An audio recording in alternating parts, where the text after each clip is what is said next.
본문은 칠병이어의 기적이라고 불리는 본문입니다. 이 본문을 통해서 우리의 인생에 대한 새로운 관점이 열리기를 축복합니다.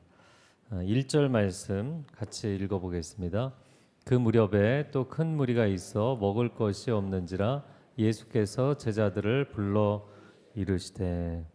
그 무렵에 또 큰 무리가 모였다. 오늘 이 칠병이어 사건의 대조본문, 똑같은 사건을 다루고 있는 본문이 마태복음 15장에 등장합니다. 근데 예수님이 이 칠병이어 기적을 일으키시기 전에 3일 동안 많은 환자들을 치료해 주시는 장면이 나옵니다. 마태복음 15장 30절 말씀 같이 읽어보겠습니다. 큰 무리가 다리 저는 사람과 장애인과 맹인과 말 못하는 사람과 기타 여럿을 데리고 와서 예수의 발 앞에 앉힘에 고쳐주시니. 그러니까 예수님이 이 많은 환자들, 계속해서 밀려드는 환자들을 치료해 주시느라 물론 제자들도 수고를 했겠지만 예수님이 정말 진이 빠지도록 수고를 하셨어요. 그런데 1절을 그 상반절을 보면 또 큰 무리가 있어 먹을 것이 없는지라. 이 본문을 보면서 이게 또라는 표현이 나왔잖아요.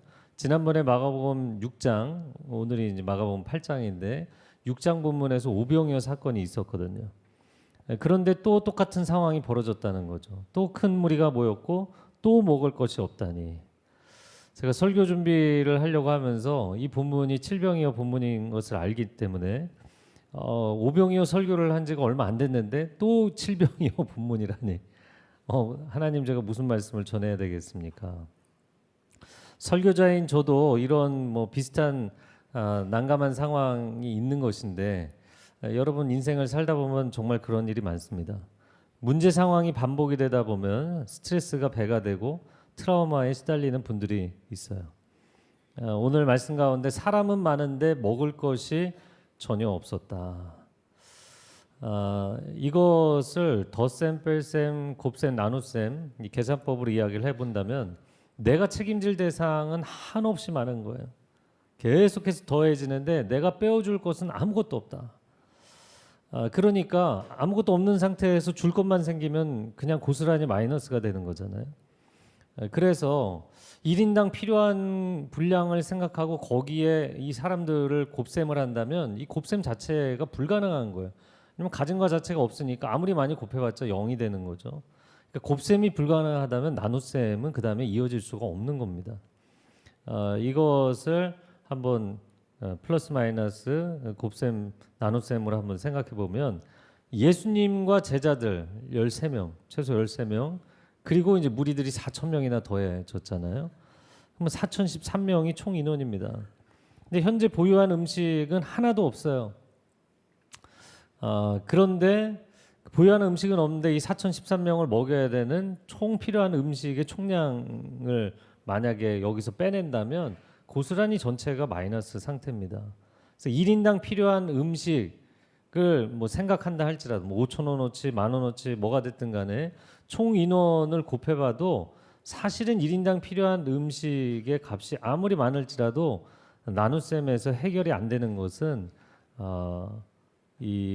아무것도 지금 가지고 있는 것이 없기 때문에 결국에는 1인당 나눠줄 음식은 제로 상태인 경우입니다. 그래서 이 계산 자체가 나오지 않는 것을 예수님이 제자들에게 요청을 하셨던 거죠. 자, 인간의 자원에는 한계가 있습니다. 제가 이 자원이라는 단어, 영어 단어를 resource라는 단어를 왜 쓸까 항상 궁금했어요.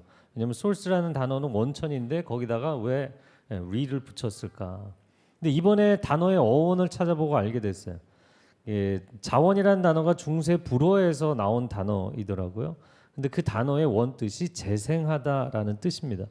그러니까 이 단어의 출발 자체가 자원은 한정되어 있는 것이다. 의미를 전제하는 거예요. 한정된 자원을 어떻게 잘 관리해서 재생시켜서 사용할 것인가를 인류는 오래전부터 고민을 해왔다라는 것이죠. 자, 그렇게 한정되어 있는 상황에서 무한정으로 예수님은 긍휼 사역을 하시려고 하니까 어려운 상황이었습니다. 2절 말씀 같이 읽어볼게요. 시작. 내가 무리를 불쌍히 여기노라. 그들이 나와 함께 있은지 이미 사흘이 지났으나 먹을 것이 없도다.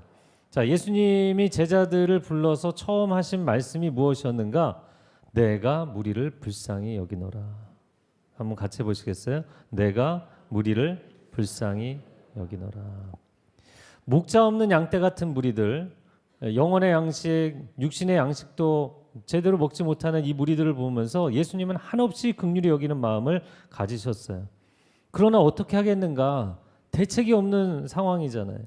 여러분 사회생활을 하다가 길가를 지나가는데 거리인이 있어요. 아니면은 여러분 뭐 회사에서 일하는데 조직에서 왕따 당하는 사람이 있어요. 저 사람 불쌍한데 어떻게 하지? 대책이 없이 그냥 말만 하면 불난집에 부채질을 하는 것이 될 수 있고, 또 불쌍한 사람을 더욱 비참하게 만드는 경우들도 있습니다. 긍휼도 대책이 있어야 되는 거예요. 대책이 없다면 눈물도 삼키고 탄식도 삼켜야 될 때가 있는 것입니다. 그런데 예수님은 밑도 끝도 없이 나는 이들이 불쌍하다라고 말씀하신 거예요. 예수님은 그들의 그런 안타까운 상황이 눈에 보이셨던 거죠. 인생에서 세 가지 유형의 사람들이 있다고 이야기하잖아요. 첫 번째는 니즈 자체가 보이지 않는 사람. 이렇게 아무리 이렇게 다녀도 안 보이는 사람이 있고, 두 번째는 보이기는 보이는데 내가 나서지 않는 사람. 세 번째는 그 니즈를 보고 내가 그것을 채우기 위해서 노력하는 사람이 있다는 거예요. 집에서도 집안일 남편에게 아이들에게 얘기를 해도 계속해서 동일하게 잘 안 하는 경우들이 있으시지 않나요? 여긴 다 잘하시나 봐요. 그런데 그건 뭐냐면 사실 그 사람의 눈에 안 보이는 거예요. 그렇게 많이 얘기해줘도 잘 안 보이는 거예요. 잔소리를 해도 안 보이는 사람들이 있고, 여러분 눈에 보이는 사람들이 있어요. 그런데 문제는 뭐냐면 안 보이는 사람보다 보이는데 전혀 손대지 않으려는 사람들, 이런 사람들이 더 안 좋은 케이스죠. 자, 그러면 세 번째 유형, 보이는 대로 나는 그것을 채우기 위해서 모든 것을 다 한다, 이런 사람은 어떨까요? 이런 사람도 대책 없는 사람이에요. 그러다가 본인이 번아웃이 오는 경우가 굉장히 많죠. 조직에서도 다 열심히 안 하는데 나만 열심히, 교회에서도 나만 이렇게 열심히 오버타임 하고 사역하고, 이제 그러면 사람이 본인이 번아웃이 온단 말이죠. 그래서 이 시대의 이슈가 자기관리입니다. 최소한의 투자로 최대한의 수익을 얻고 싶은 세대인 것이에요.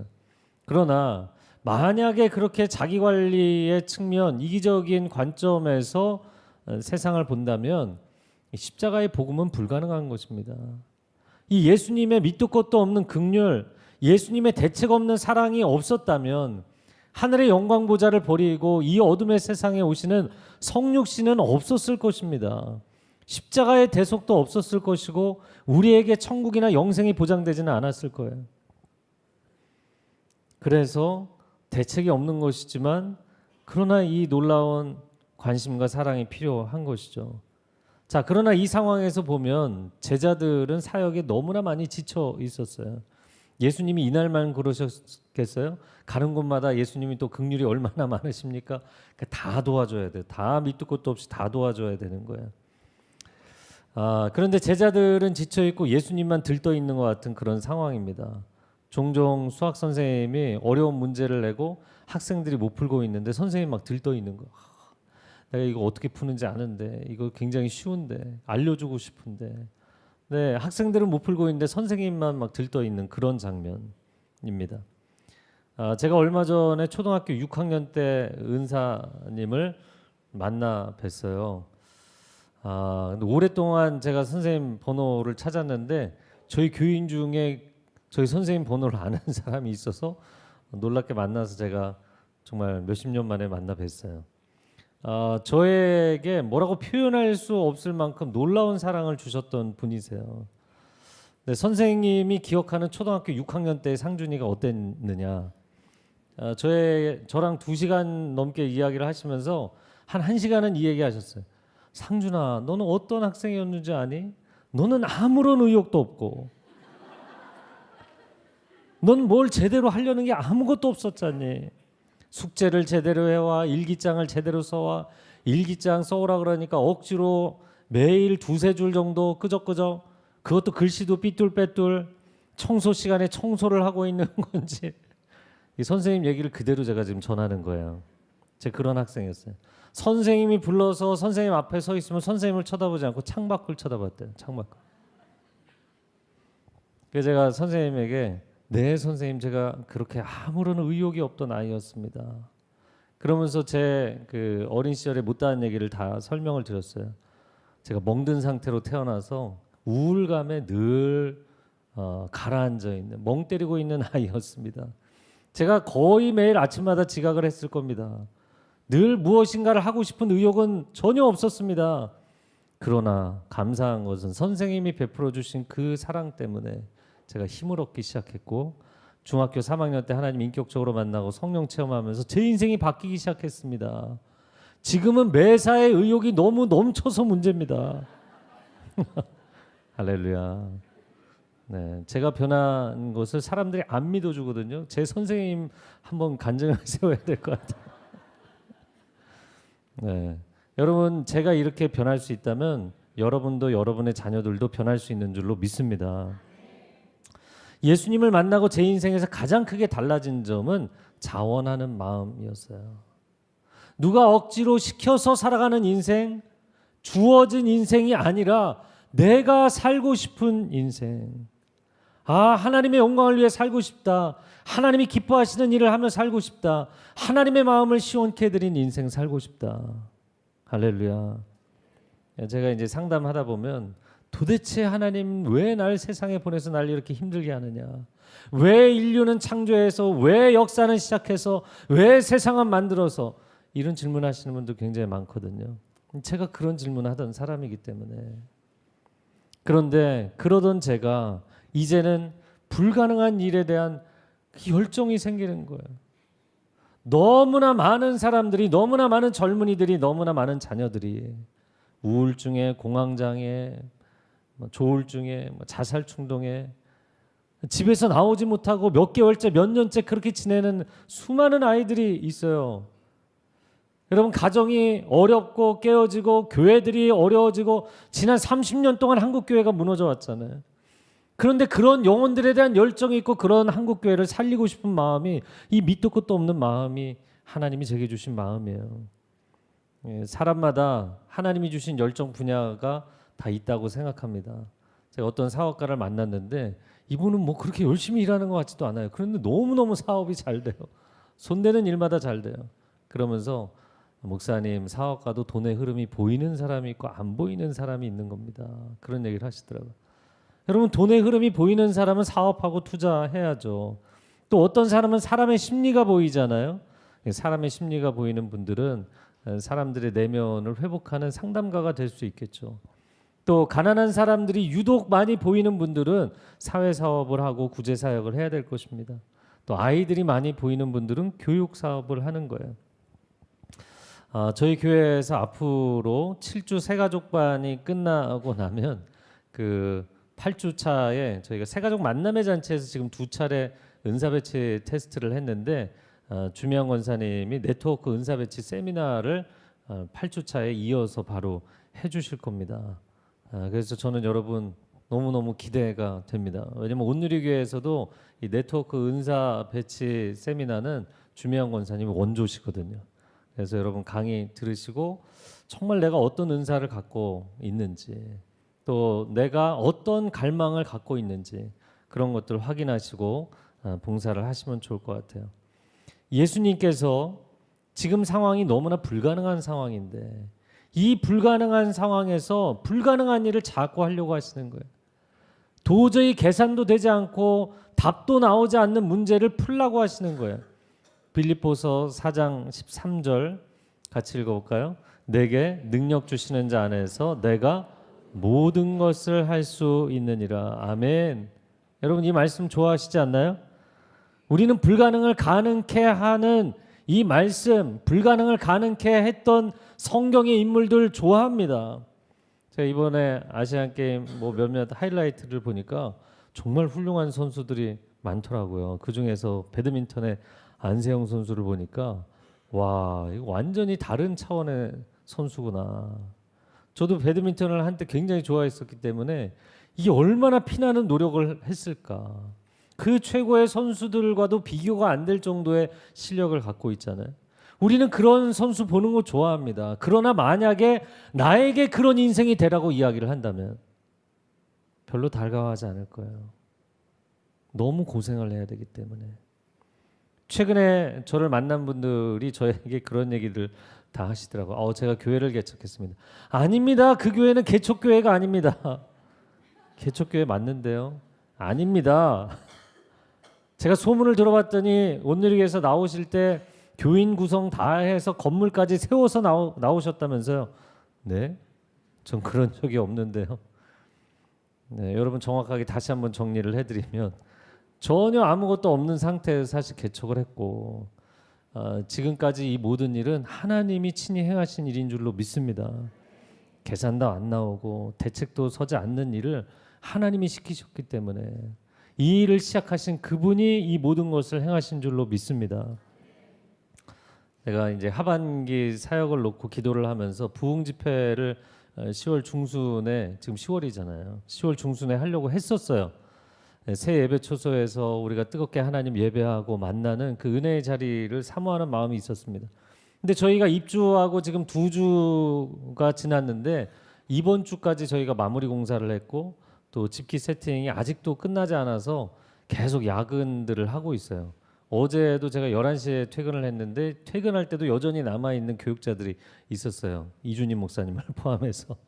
그러니까 내가 부흥 집회 하면 좋지만 일단 연기해야겠다 결정을 했습니다. 저희 스태프들이 번아웃이 올 것 같더라고요. 그래서 그런 상황에서 교회 이런 상황에서 오늘 본문을 이렇게 묵상을 해보니까 예수님께서 제자들을 불러서 앉혀놓고 나는 이 무리들을 불쌍히 여긴다. 그런 순간 제자들의 마음 가운데 그러면 저희는 불쌍히 여기지 않으시나요? 이런 마음이 들었을 것 같아요. 여러분 이 많은 무리들을 먹이자 그러면 그 대책은 제자들이 세워야 되는 거잖아요. 그러니까 제가 열정지수가 높고 하고 싶은 게 많으니까 또 그것을 현실로 만들기 위해서 얼마나 또 스태프들이 열심히 섬기시는지 몰라요. 예수님께서 현실도 고려하셔야 되고 제자들도 불쌍히 여기셔야 되지 않겠어요? 그러나 예수님의 마음 가운데 이 시대를 바라볼 때 너무너무 안타까운 거예요. 이 목마른 영혼들이 너무나 안타깝고 불쌍한 거예요. 자, 우리가 불가능에 대한 이야기들을 해왔는데 이 불가능은 상황적인 불가능도 있지만 심리적인 불가능이 훨씬 더 큰 변수라는 것을 아셔야 됩니다. 제가 아까 저희 선생님의 그 육성을 그대로 전달해드린 거예요. 제가 어릴 적에는 어차피 내 인생이 잘 된다는 게 불가능해 보였기 때문에 아무것도 안 했어요. 그냥 자포자기하고 살았습니다. 아무런 의욕도 아무런 열정도 없었어요. 다른 사람을 불쌍히 여기는가 그런 마음을 가질 새도 없었어요. 왜냐하면 나 자신이 세상에서 제일 불쌍한 인생이었기 때문에. 그런데 하나님을 만났고 하나님이 저의 인생을 180도 뒤집어 놓으셨어요. 할렐루야. 하나님은 늘 언제나 우리를 도와주고 싶어 하세요.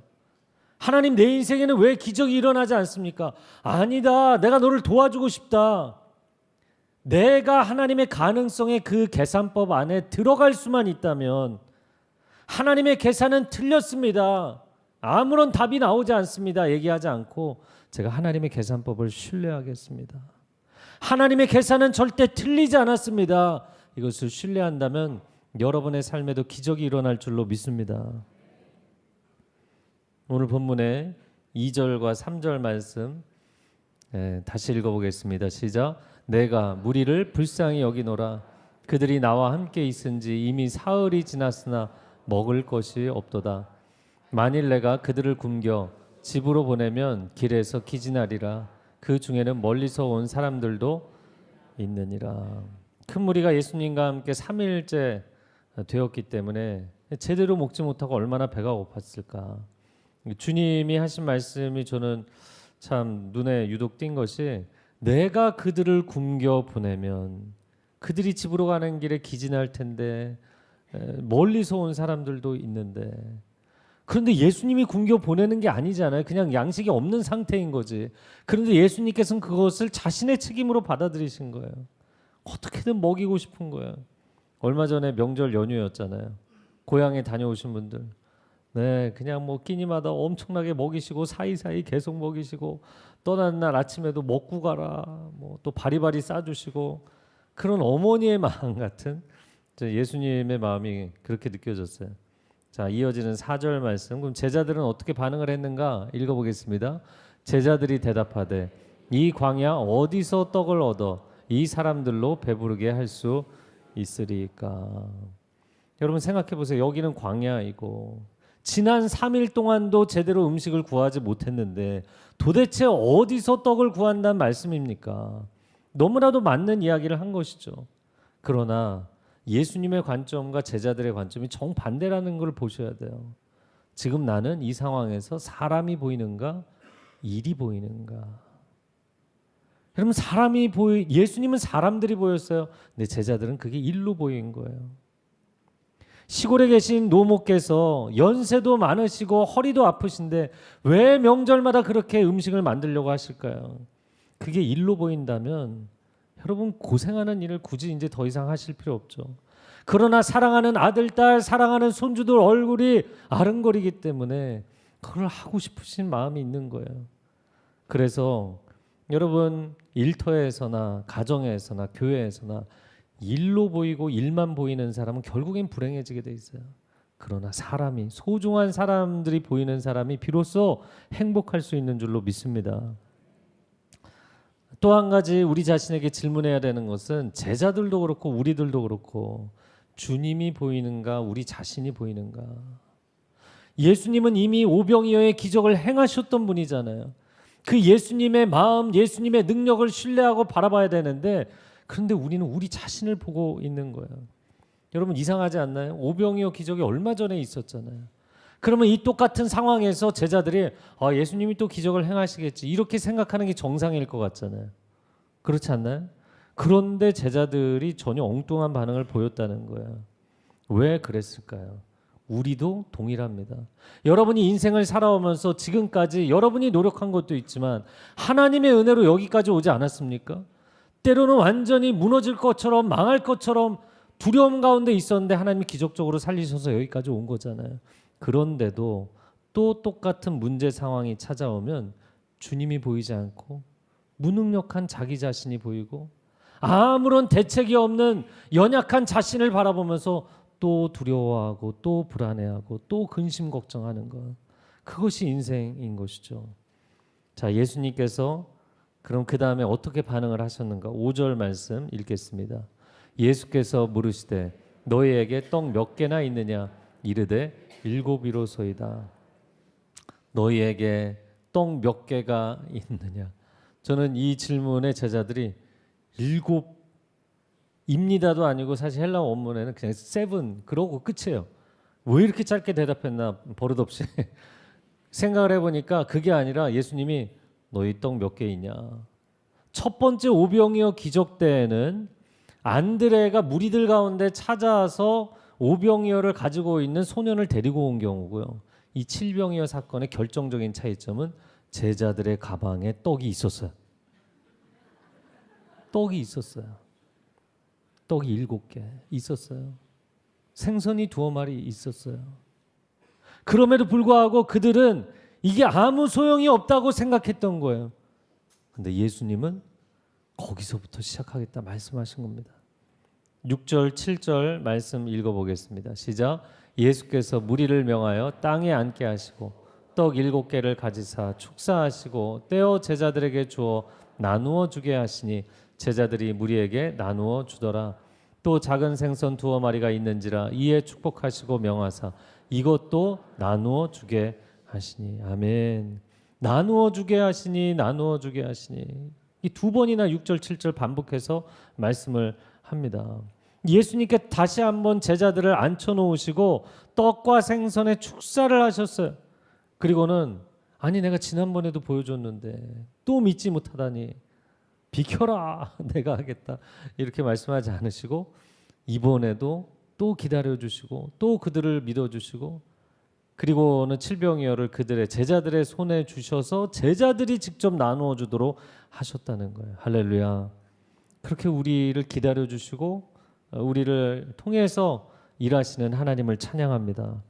예수님의 놀라운 계산법 다시 한번 사칙 연산을 보면 현재 보유한 음식이 아무것도 없다고 생각했는데 칠병이어를 꺼내도록 만드셨어요. 뭐 사실 얼마 안 되는 것이죠.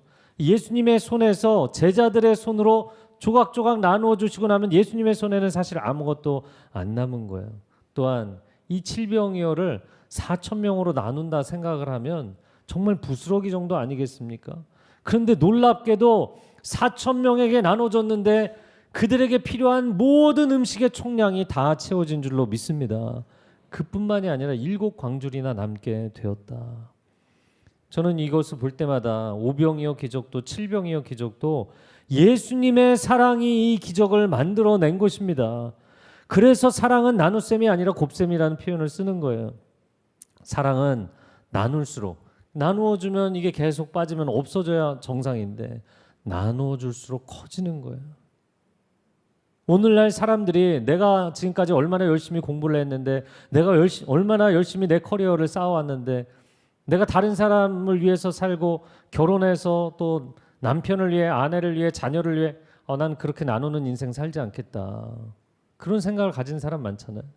그런데 그렇게 무한 나누었는데 우리의 삶이, 우리의 가정이 얼마나 풍요로워졌어요. 할렐루야.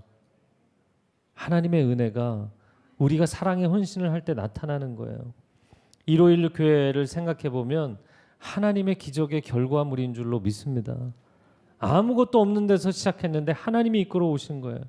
하나님의 꿈을 나누고 예수님의 사랑을 나누고 예배의 열정을 나누고 떡을 나눌 때 하나님께서 이 모든 일들을 직접 해오신 줄로 믿습니다. 지금 낮에 저희가 기도의 집 사역을 하고 있어요.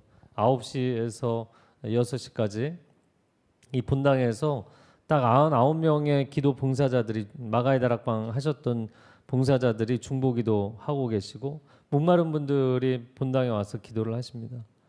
그런데 그 고백하시는 걸 들어보면 기도 담당하시는 분들도 그렇고 처음 와보시는 분들도 그렇고 기도하러 와서 내가 뭐 조용한 예배당에서 얼마나 기도할 수 있을까, 들어오는 순간부터 성령의 감동하심이 있어서 눈물이 터지고 은혜가 쏟아지고 하나님을 뜨겁게 만나고 돌아가시는 분들이 고맙다고 이야기를 하시는 분들이 너무나 많습니다.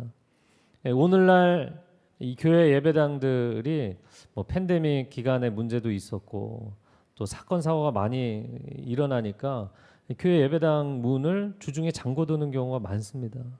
여러분, 하나님의 교회는 만민이 기도하는 집이 되어야 되는 줄로 믿습니다.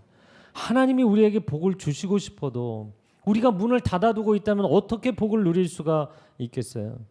이제 이번 주에 어린이 도서관을 오픈하는데 저를 한번 따라해 보세요. 아이 하나를 키우려면 온 교회가 필요하다. 네, 말을 안 하시는 분도 계신 것 같은데 온 교회가 필요합니다. 온 마을이 아이 하나를 키우는 것처럼 온 교회가 다윗과 같은, 에스더와 같은 다음 세대를 만들어내는 축복이 있기를 바랍니다. 한상복 작가가 쓴 재미라는 책이 있어요. 이 책의 내용이 뭐냐면 한 가정에 할머니와 아빠, 엄마 그리고 딸이 9살짜리 딸이 함께 살고 있는데 나름 열심히 사는 집이에요. 그런데 학교에서, 가정에서, 일터에서 또 나름 문제가 생기게 돼서 어려움을 겪습니다.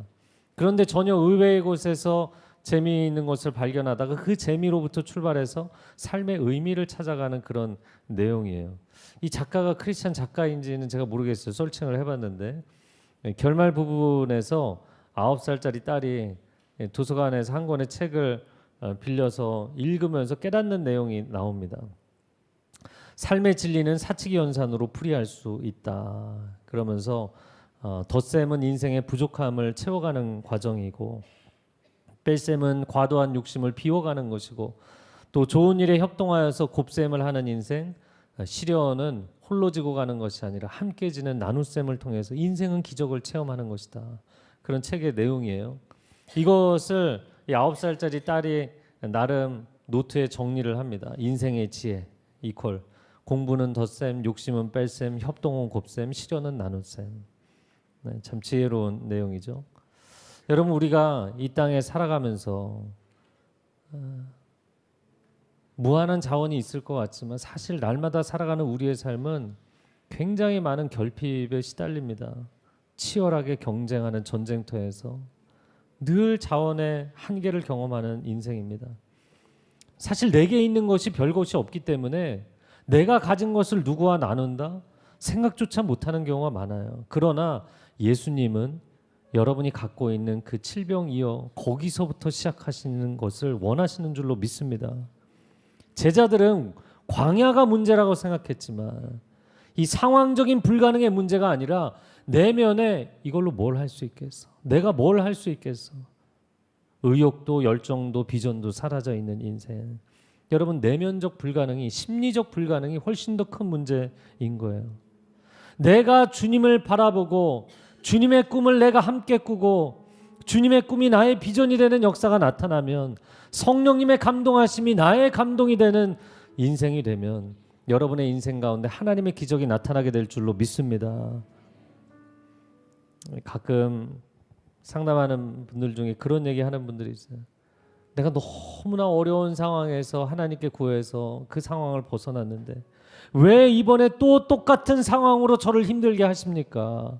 왜 예수님은 나의 인생에 똑같은 어려운 상황을 주셔서 또 한 번 어렵게 하십니까? 여러분, 어렵게 하시려고 똑같은 상황을 주신 게 아니고요. 예수님은 당신이 똑같은 상황에서 이번은 담대하게 승리하기를 원하시는 줄로 믿습니다. 벼랑 끝에 서면 항상 떨어졌어요. 항상 무너졌어요. 항상 근심 걱정했어요. 그런데 이번에는 그 벼랑 끝에서 비상하는 하나님의 사람들이 될지어다. 강하고 담대한 하나님의 사람들이 될지어다. 함께 기도하겠습니다.